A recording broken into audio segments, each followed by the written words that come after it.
good morning, good afternoon, good evening to you. Welcome over to you. How about everything grand well in your world? Hello there. Welcome to another episode of How to Play Like One Only, the genius, Mr. John Frusciante. Ha! In this episode, it might be a fair long one, so get yourself a cup of tea or a cup of coffee or whatever takes your fancy.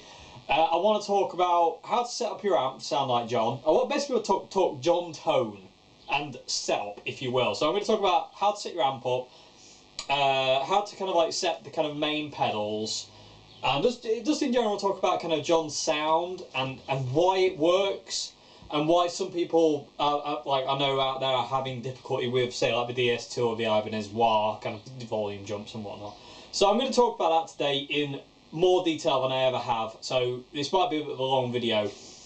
So the main thing I'm going to use today is the DS2, the Ibanez Wah. I'm going to talk about my Zoom G2 as well. Somebody asked about how I got that set up. I'm just going to use my John Strat. The amp I'm going to use mainly to demonstrate how John's setup works is the Plexi, because it's the closest thing I've got to John's, Marshall Major Silver Jubilee. So I'm going to use this as kind of like the main amp, but I will be using the CR120 and also the custom, as to get John's sound through the custom, you have to use an overdrive pedal, and I'm going to show you that with the Tone City Gold Plexi later on, but we'll get to that later on. So first things first, let's talk about how to set your amp up and why you might be having difficulty with the DS2 and the Ibanez Wah giving you a huge volume jump.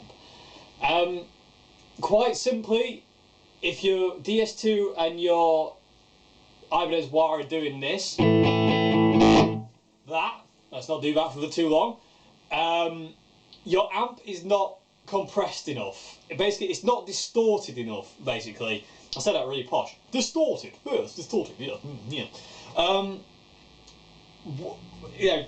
This sound, I've got the amp set up really quiet at this point in time. I've got the volumes really low, and it sounds like John.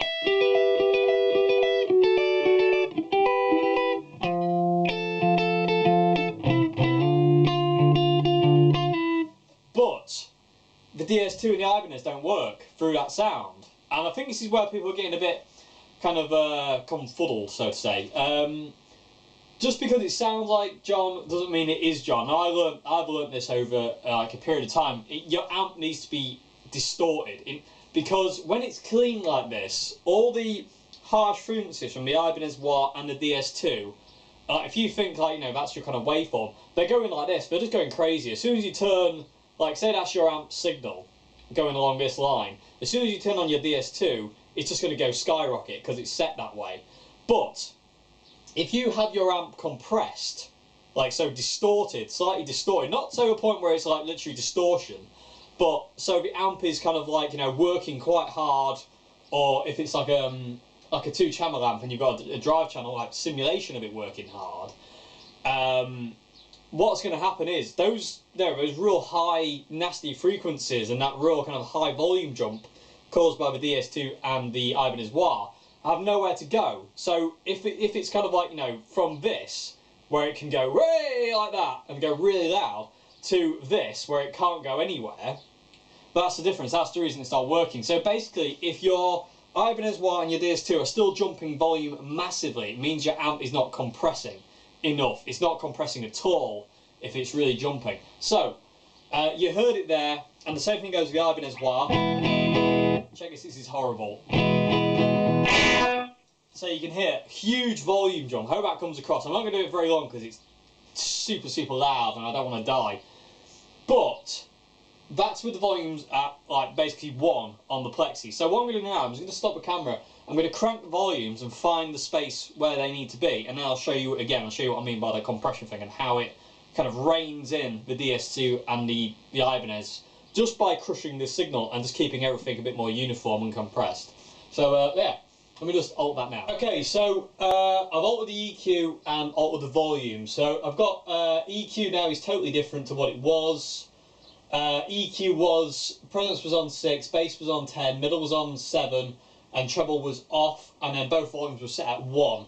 Now I've got presence at 6, bass is on 0, middle is at 0, treble is at 0. Volume 1 is now on 8 and volume 2 is on 4. without the attenuator in the back, this would be deafeningly loud, even at 50 watt. But, you know, still sounds like John.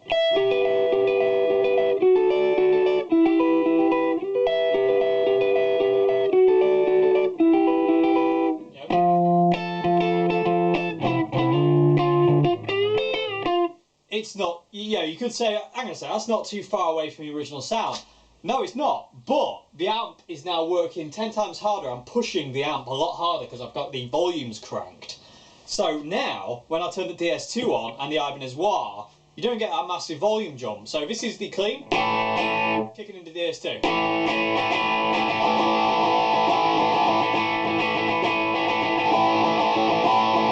Same thing with the Ibanez Wah.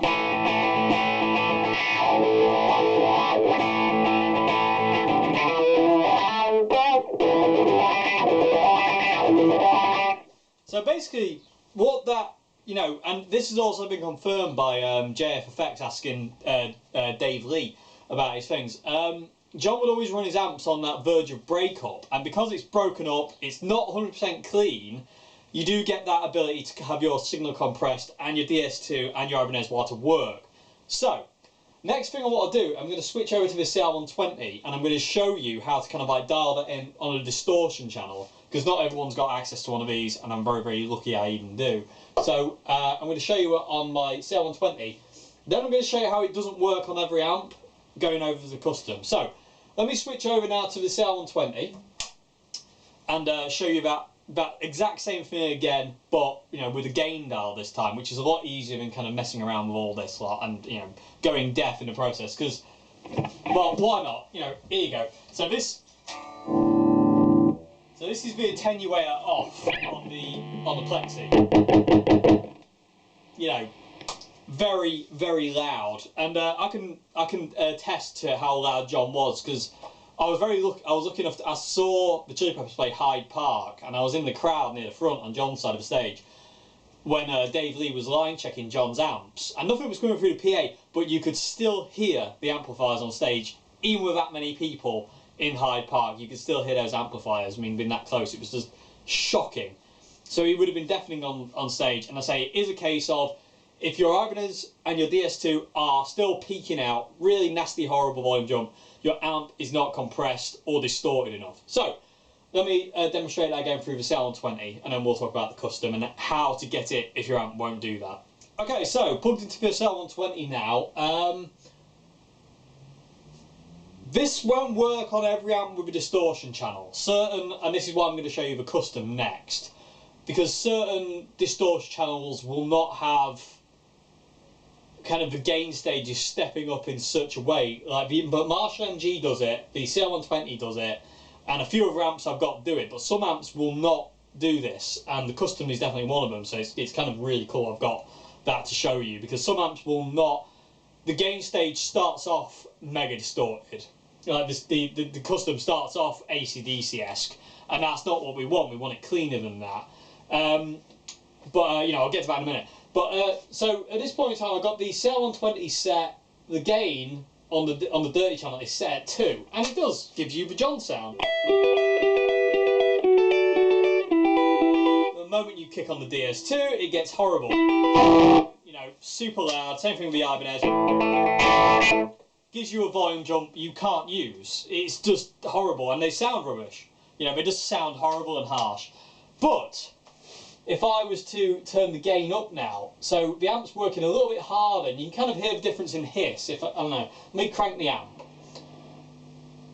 So this is on 2. Let me move over here a sec. So this is on gain on 2, and if I just put it up 1 notch, you know, you can hear it start to hiss at me. And now, if I play through it, it still sounds the same. Be a little bit, I would say it's a little bit more kind of gained up, and you know, a smidgen though, not massively. It's not distorted. You know, it's still very clean, but now it'll rein in the DS2 because it's squishing the signal more than it was on 2. There's literally no volume jump there at all, and same with the Ibanez Wah.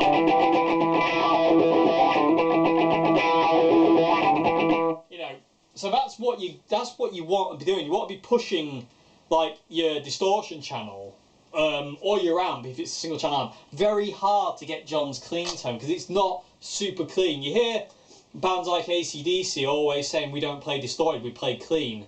It's like, yeah, that's true to an extent, because, you know, a Plexi on full whack is still very clean sounding, but it is distortion. But it's that natural kind of distortion you know you get from an amplifier being on full whack. And because of that, the amp is now, you know, instead of being wide open, it is compressed, and that's where that comes from. And it gives you a smoother, evener response and a more sustain. Whereas if it's super clean, you won't get much sustain, and it'll sound a bit, you know, thin and weedy. So, you know, that's what you want to be after, really, with an overdrive, a dirty channel, if you will. So just something just to push it a little bit more into that edge of breakup. So,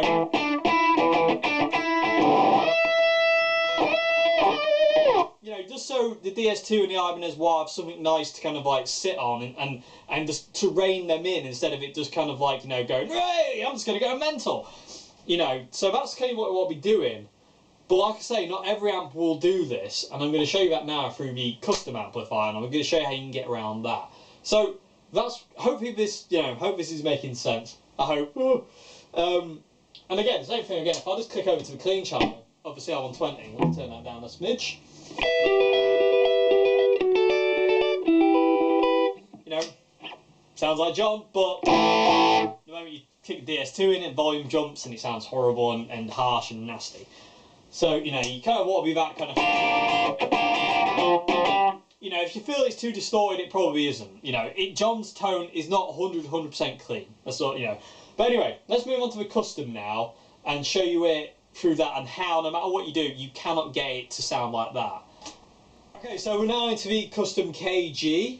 So far, I've had to crank the Plexi to get John's clean sound, so the amp compresses. I've had to use the dirty channel on the CR120 to get the amp compressed, to get that kind of like John clean tone, and make DS2 and the WH10 sit properly. But now you get a problem.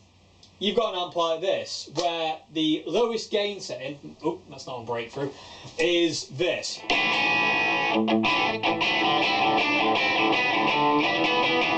it sounds like that, and it sounds a bit shrill and a bit nasty and too distorted. The DS2 and the Ibanez Wah will love it. They'll sit on top of it lovely. But that doesn't sound anything like John Shannon. It sounds like he's left his wah pedal on. Basically, that's what that sounds like. So that doesn't work. You know, and if I go, well, let me turn up the gain a bit more. Again, the Ibanez Wah and the DS2 love it because it's a distorted signal, but we're getting into AC/DC territory. You know, and we don't want that. There's just the lowest gain setting on the custom is too high to get the John sound, and it just thins out. You know, this amp likes to be flat out gain.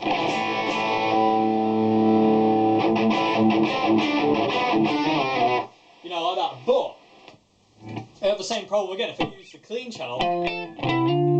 Lovely clean sound. Sounds like John, but volume jumps, useless, can't use it. So what do? Tone City Golden Plexi to the rescue. Okay, so I've got the Golden Plexi now plugged in. This is from the custom, so this is the lead coming into the front end of the custom. I'm set to the clean channel on the custom. So the first thing it hits is the Golden Plexi, and it's bypassed at this point in time. And you can see I've got the gain, that's off, that mark, and that's where I normally have it. It's about 1, and it's like in half. And this will vary depending on your amplifier, basically how it responds. The custom is kind of slightly, it's clean, but it's kind of like got a little bit of something. But the Golden Plexi works as a really lovely kind of like clean boost around this setting. Once you get it to a quarter, you get it to like AC/DC. Once you get to 12, you get a bit kind of like a bit more kind of classic rock, and all the way up is like Van Halen.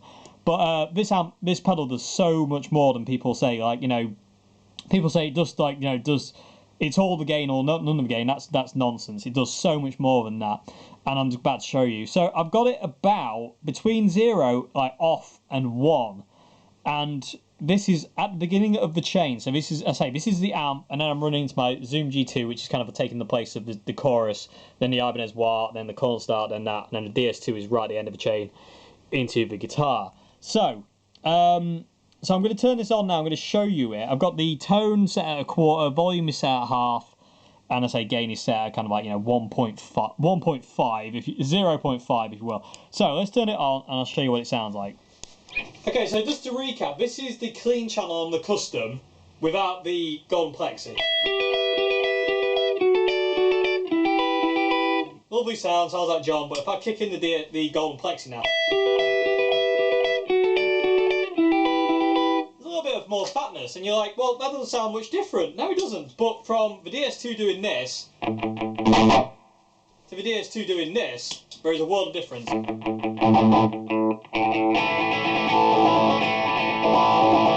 It's just controlling it. The golden plexi on all the time is now giving that simulation of the amp working really hard, like the Marshall, the plexi up here. It's giving it that inability to jump high in its volume. And it sounds absolutely brilliant.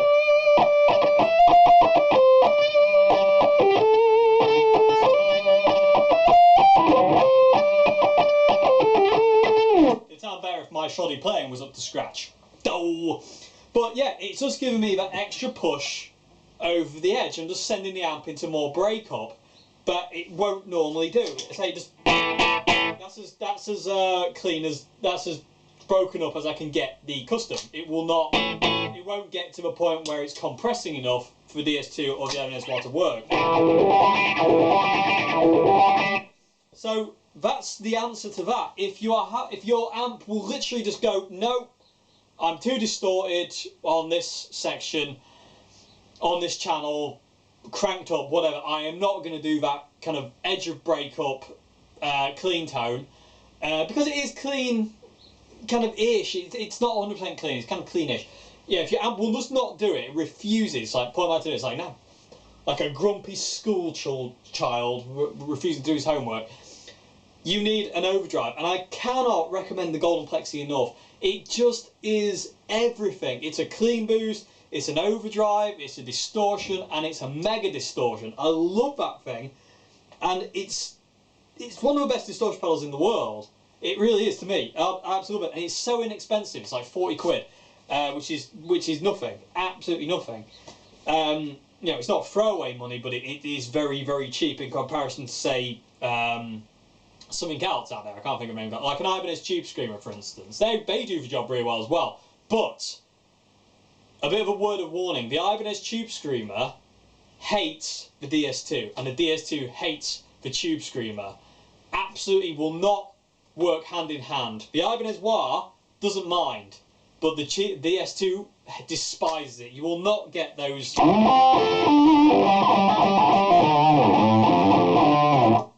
fat DS2 John tones out of a Tube Screamer. It just will not happen. It hates it. It's just, I don't know why. It must be something in the frequency range. It just despises the DS2. So I cannot recommend the golden plexi enough. If you're a John Frusciante fan, and even though my amps do this, I still prefer the golden plexi. It's the pedal I have on all the time, no matter what. It's on my pedal board and it's on 100% of the time, pretty much. Well, 99.9% of the time. I just adore that pedal. It's just the coolest thing in the world, especially for, to get a John Frusciante sound. So let me move on now. I'm going to switch back into the CR120 and just go, just take golden plexi away and just go straight into my board. And I want to talk about what my G2 is doing, and then I'm going to talk about the Ibanez wah and how to set that, and then the DS2 and how to set that, and then guitar, how to set that, and then that's to call it a day at that. So, let me unplug the golden plexi, switch back to the CR120, and I'll see you in but a second. Okay, so I've had a few questions on people asking how have I got the Zoom G2 set up. Quite simply, everything's off, everything's kind of bypassed. Now you can see all the way around to the control, which does all sorts of other stuff that I'm not going to go into because I don't really understand it. Everything's off, the noise gates, the effects, the compression, the drive, everything this is doing is kind of like, it's not really doing anything. It's just there. If I unplug from the CR120 and bypass this altogether. It's the same sound without this as it is with it. But what I'm using it for is chorus. And this is basically simulating the CE1, which I don't have access to. And I'll talk a bit more about CE1 in a sec, because I recently found something out from this really awesome video I found on I got told about on YouTube. The guy actually messaged me saying, can you check this video out? There's something about the CE1 that's very important, which I actually forgot to mention up to now, but I'll talk about that in a sec. So I've got it on the CH thing. I've got it set to 50, 40, and 50. And I'll show you the sound in a minute. It just gives you that really nice, lush kind of John chorus. And A7 is my clean, A6 is chorus, and I've got A8 set up for a slapback delay, like the Chili Peppers Poland gig intro, where he has that kind of wah intro. But anyway, let me remount the camera and I'll show you the chorus sound. While I'm there, I might as well show you this as well. The Ibanez Wah is maxed out on 10. I don't know if you can see, it's a bit dark in there. And the usual thing, you've all seen it. The DS2 is maxed out on 10 and set to the turbo mode. That's, you know, straight up basically. Mode 1 isn't John. Mode 2 is John, and it's also Kurt Cobain. But that's another video for another time. So let me remount the camera and let's talk more about the chorus sound and what the G2 is actually doing. Okay, so my chorus sound, you saw the settings, it's 50, 40, 50 on the CH model. It just gives me that really nice kind of chorusy sound to do stuff like Sod Squeak. You know, that kind of thing. It's just a really nice kind of lush kind of chorus sound.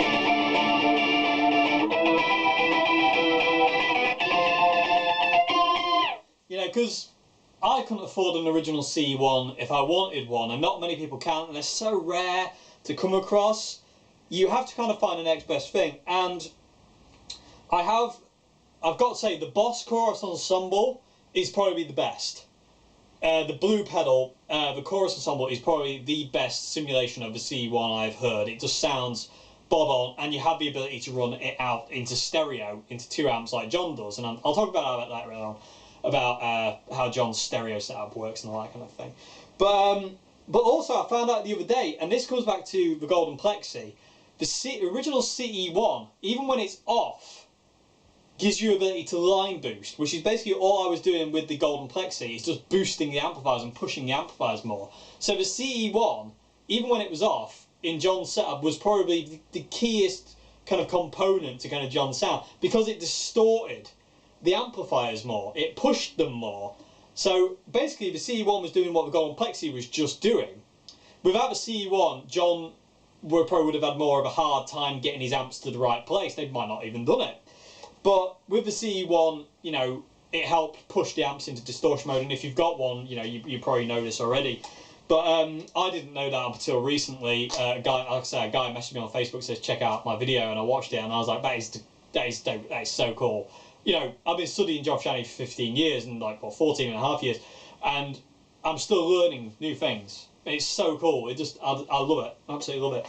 So, I say, coming back to the G2 quick, that's just simulating the CE1. That's all that's there for, is just to do that. And also, like, A8, which is that kind of slap back in, so you can do.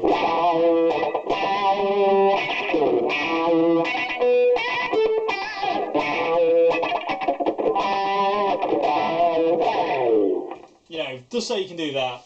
And I have got other things in here, like the dust, which is just the CE1 with a it's set to vibrato mode, because the CE1 is a chorus and a vibrato pedal at the same time.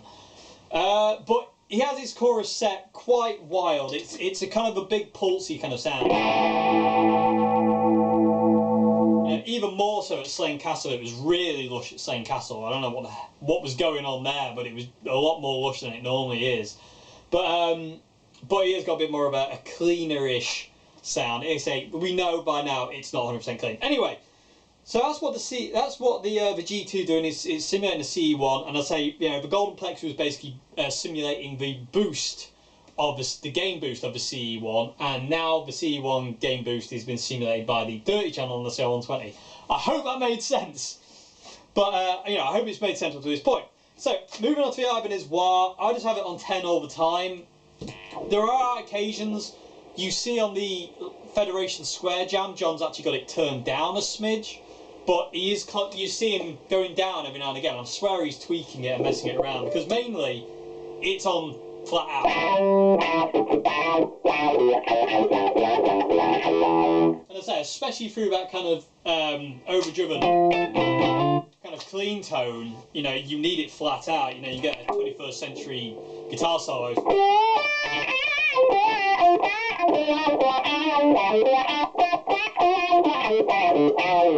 You know, so that's where I was setting the Ibanez Wah. Just have it on full tilt all the time on the guitar setting. The bass setting's cool as well for experimenting, but it's just the guitar setting. And finally, the DS2 maxed out on that turbo setting just gives you that mid boost. If I set it to the other setting, it doesn't quite sound right.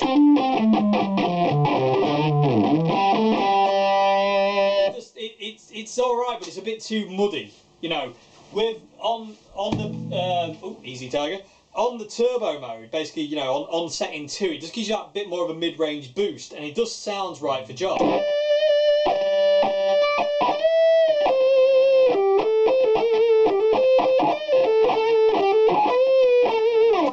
Yeah, it just gives you that kind of right kind of sound, I feel. Again, these settings might not work for you. Like, for instance, my amp at this point in time, treble, middle and bass are all on 0.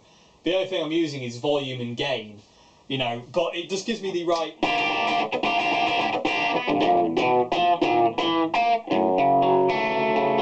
Yeah, it gives me the right kind of sound that I'm after, you know.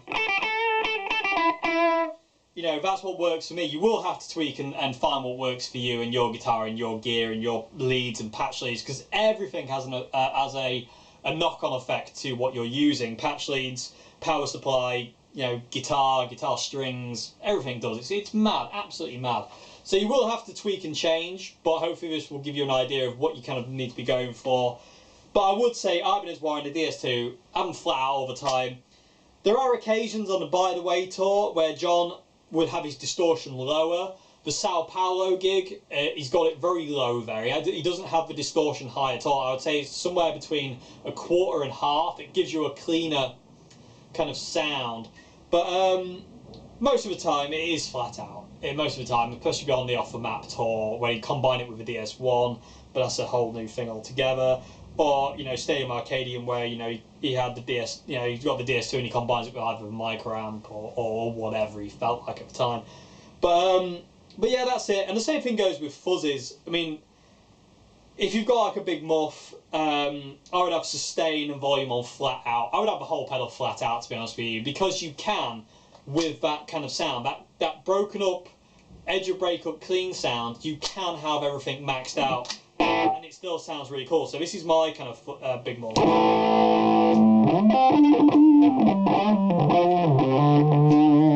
You know, it just behaves. Having your amp set this way just makes things behave, and it's really cool.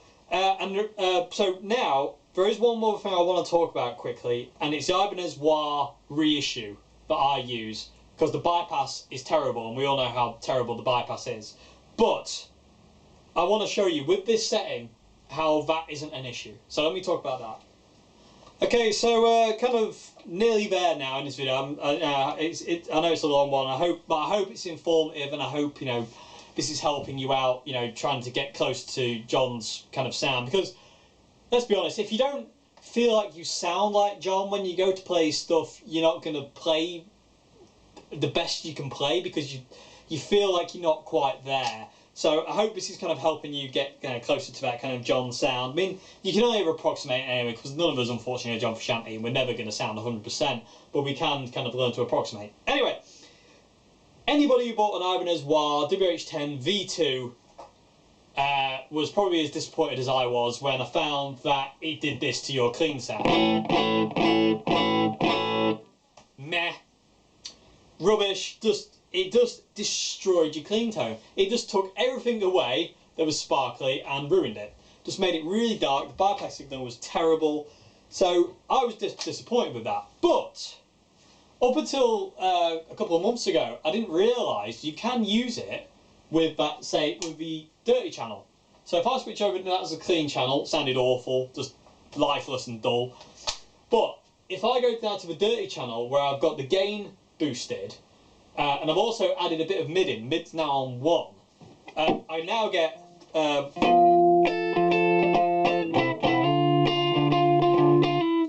my John tone back. And I've got my Ibanez wah.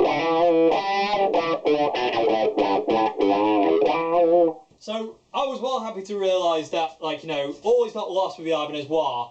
And that was when I realised that it needs to see a distorted signal all the time. It can never see a clean signal no matter what you do. And I don't know if this is true for the originals, as I've never been lucky enough to get my mitts on one. But the V2, don't throw it out, don't sell it. I had 2 and I sold 1, and I'm really annoyed about that because I want another one for my main board now, and I don't have one.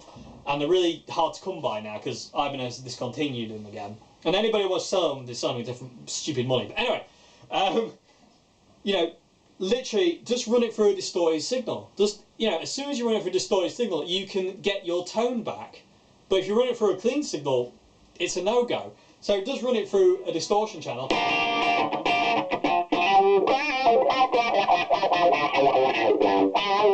So yeah, awesome. Ibanez, we need you to bring this pedal back out again so we can all enjoy them, because they are awesome. You know, just a few things to fix. But yeah, so it works just through a distorted signal. Don't use a super clean signal, it'll sound terrible, it won't work, it'll sap all the tone. But if you run it through an overdriven signal already, well, as kind of edge of breakup kind of sound, you get it to behave, you get it to respond. So, you know, that is super cool. So again, you know, I bypassed the G2, the Zoom G2, which I thought was kind of helping it, and I found out it wasn't. It was just kind of the dirty channel of the CL120 or my Golden Plexi or my Tube Screamer back when I first got it. So yeah, let it see a slightly distorted signal and your tone will just come flooding back. It will no longer be dark and muddy and horrible and lifeless like this. So when I first plugged it in, it was like that. I was like, what's it done? But yeah, so anyway, so that's how to set up pedals, that's how to set up amps, that's how to set up an amp that will not do that kind of edge of breakup thing. Just to show you, a single channel amp has to be super, super loud, so, you know, it's better if you have an amp with 2 channels. And I say, failing that, the Tone City Golden Plexi, trust me, it's the best thing for John tone. It just works. It's so cool, it's so versatile, it's awesome. Everyone needs one of them, I really do, and I cannot rave about them enough. I really cannot. They're so cool, I love it. I will be buying another one very, very soon, because I've only got 1 and I need 2, just in case. So yeah, let me talk quickly about guitar setup, now we'll talk through John's amp setup, and that's it for this video. I know it's a very long one, but yeah, let's talk about guitar pickup setup here. Okay, so pickups on John's guitar, he's 62, let's talk about his 62. They varied. If you look at kind of some footage from off the map, they're fairly high. Well, not fairly high, they're probably about 2 to 3 millimeters, give or take, neck pickup, bridge pickup. But as time progressed, his pickups changed height all the time. But they were eventually very, very low on his 62 Strat. They were super low, especially with neck pickup. If you look at Slane Castle, at the end of Don't Forget Me, where the camera pans in on John, really super close, you can see his neck pickup is so low. It's almost flush with a scratch plate. And this is the way it was during the Stadium Arcadium tour, mainly, that it's very, very low. I mean, it does fluctuate, and it's just kind of like, because the height of your pickups obviously dictates how much output you have. And I've always been of the brain of, the higher your pickup, the more output you get, yes, but the less your guitar will respond. You just get no dynamics because if your pickups are super high, you're always compressing your amp, and your guitar will just respond in one way. And that's an okay thing, but you want your guitar to be a lot, you know, I want my guitar to be as clean as possible and let the pedals or the amp do its job. Let it distort the guitar, not the other way around. You know, and you can kind of demonstrate that with the CL120's clean channel. If I have my pickups really high on this guitar, it distorts. If I have them low, it's nice and clean. So, I would recommend that you have your pickups very low to get John's kind of sound, especially the neck pickup. On a Strat, you want it kind of, I would say, about a millimetre above the scratch plate. So from bass side to treble side, you want it about a millimetre. Middle pickup, maybe about a millimetre and a half, and your bridge pickup wants to be substantially higher. So say about 2 millimetres on the bass side and 2.5 on the treble side. So it wants to be angled. I would say that's kind of like the best thing, because John always had his neck pickup cleaner than his bridge pickup, because the bridge pickup is where you get those, you know, those kind of things in relation to your neck pickup, which is, you know, nice and warm, and just, you know, just in general, just a lot of kind of a cleaner kind of sound to that kind of sound. So that's what I would say on those pickups. If you look at his 55, it is a little bit different. Those pickups are super high, and it's just whatever, you know, whatever worked for that guitar. I don't know if it's because maybe it had the, you know, we know it didn't have the original pickups, but the original electrics could have been in that 55, and they could have been quite weak, and as a result, the output of that guitar was lower to his 62, so he had to bring those pickups up. You know, which we now know are not SSLs. They're just kind of like, you know, your bog standard American, you know, Strat pickups. Yeah, but anyway, that's another video for another time, talking about John's pickups. You know, we all know now, thanks to Dave Lee, that they're not SSLs. Although I am dubious about his 55.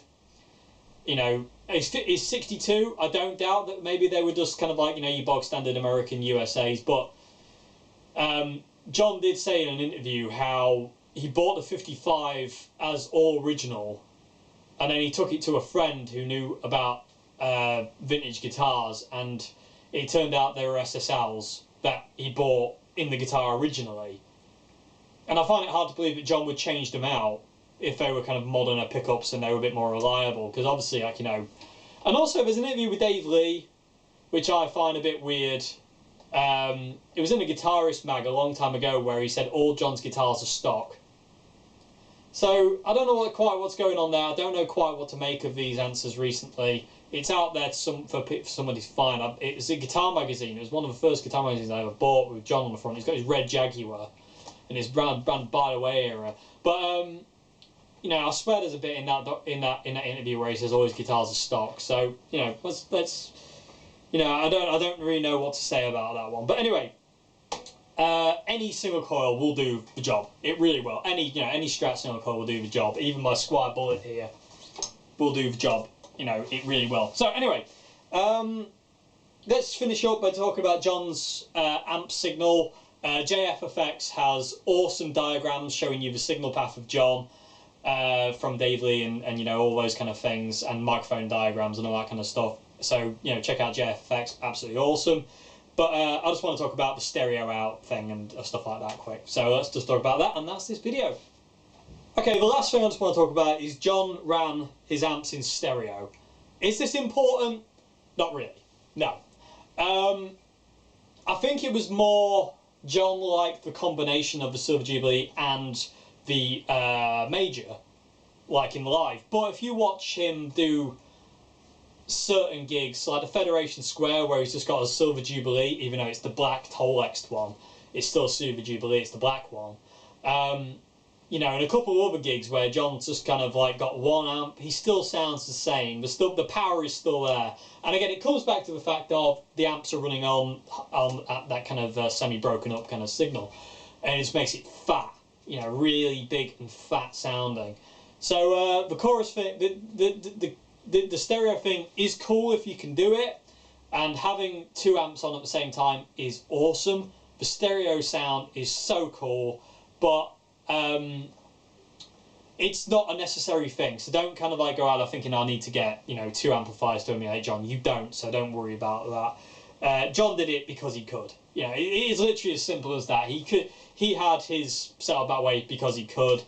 One other mention as well, let's talk about the Slash rig. I spoke about it before, but as you're looking at John's setup, the far right Marshall double stack was just set for his Les Paul, straight in, no pedals, called the Slash rig because Silver Jubilee and a Les Paul has been part of Slash's setup for, you know, for ages, since the Use Your Illusions tour in the 90s, early 90s. So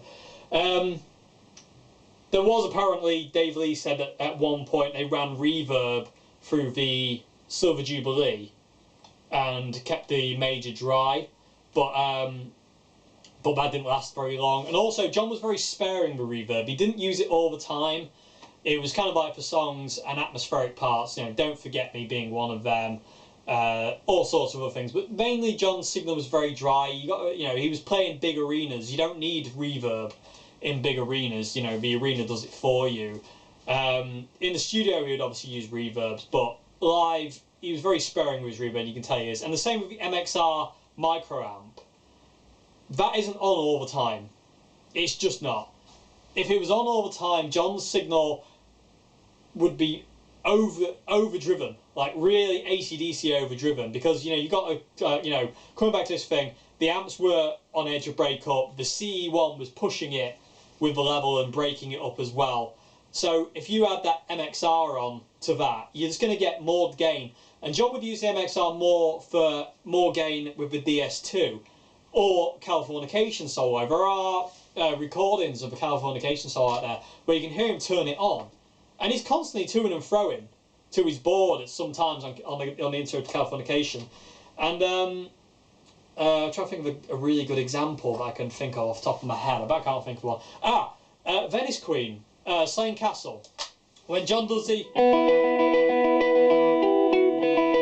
If you listen closely, when he first starts doing that, the amp, his guitar sounds really quite distorted. And then you see him do this. He moves his face. It's a close-up of his face, and he moves. And he goes somewhere over to his right side, which is where the MXR is. And all of a sudden, it's a lot cleaner. So I'm pretty positive that's the MXR on for the... just to get a bit more kind of boost for those volume swells. But as soon as he starts playing the riff, he doesn't like it, and he turns it off. Same thing with fuzz pedals as well. They're not on all the time, you know. Intro to La Cigale is the DS2. It's not a Big Muff, it's the DS2. And there's an AOL session of Scar Tissue during the Stadium Arcadium era where John is using his DS2, using his Big Muff for the solo, and he switches his select switch down because he doesn't like this, it's too dark. And the last solo of that Scar Tissue, he actually ends on turns his DS2 off, which means he switched from the Big Muff to the DS2 because he didn't like the DS2, the Big Muff sound, wanted to go to the DS2. So when you think it's a fuzz pedal, it's not, it's the DS2 because it has that fuzzy sound, which I'll show you in a sec and I'll play out with. But anyway, so that's that. I hope this video has been informative. I hope it kind of helps you out a bit more trying to understand what the DS2 and the Ibanez Wah need to see in terms of amp signal.